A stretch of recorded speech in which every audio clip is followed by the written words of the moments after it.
Bunday qaranglar mana. 1 qo'shilgan 4 teng 6, ha? Noto'g'rimi ifoda?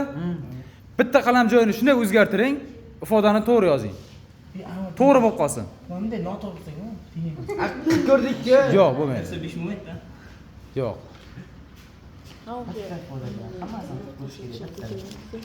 Mana bunga 200 ming so'm pul, 1 minut vaqt. Vaqtlan ketdi mana.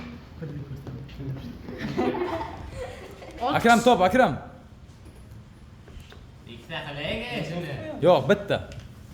Ikma to'qqiz qilsang-ku. Yo'q-da, Nima bo'ladi, Akram? Ikkita kerak. ikkitaga to'g'ri. Yo'q, bittada bo'ladi. Ikkita.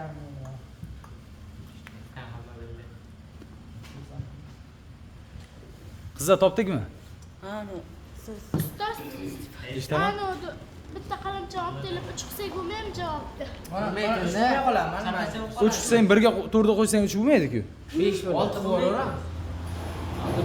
Ikkita qalam bilan ko'p narsa qilsa bo'ladi. Sizlar bitta qalam bilan qilinglar.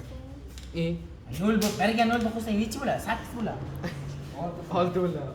8 ham bo'ladi. Vaqtlan tugayapti, 5 sekund.